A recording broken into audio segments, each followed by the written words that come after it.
Soupçonnés d'abus sexuels sur des mineurs centrafricains entre décembre 2013 et juin 2014, des soldats français de l'opération Sangaris font objet d'une enquête judiciaire. Ouverte depuis juillet 2014 en France, la procédure est menée sur la base de rapports de l'ONU transmis aux autorités françaises le 29 juillet 2014 sans être rendus publics. C'est une question qui est très ambiguë et très complexe. À ma connaissance, c'est que le ministère de la Défense a saisi le parquet de Paris en juillet 2014 pour que cette culpabilité soit clairement établie et que les responsables de ces actes soient sévèrement punis. Et par ailleurs aussi, il y a des investigations qui ont été menées.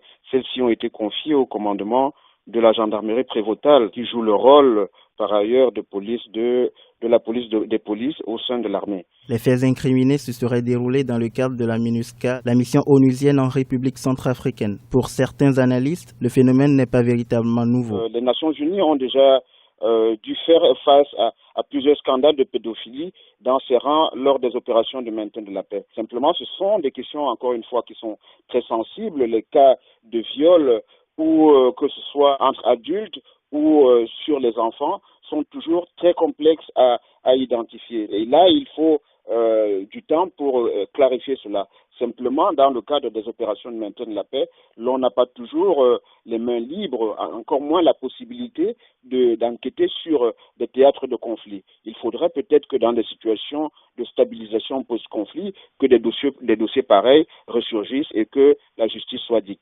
La MINUSCA est l'une des plus importantes opérations de maintien de paix de l'ONU, avec près de 8000 soldats déployés provenant de 30 pays dont la France. Elle a été mise en place officiellement le 15 septembre 2014 pour tenter de sécuriser un pays livré aux violences interreligieuses, entraînant une instabilité sociopolitique.